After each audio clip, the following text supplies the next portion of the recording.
salamat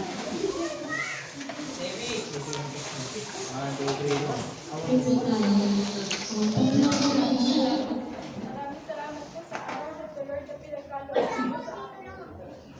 Thank you, Lord, sa pagbibigat mo sa akin sa biyahe para mawal sa blessings. Patuloy niyo pong pinagkakalooban sa bawat isa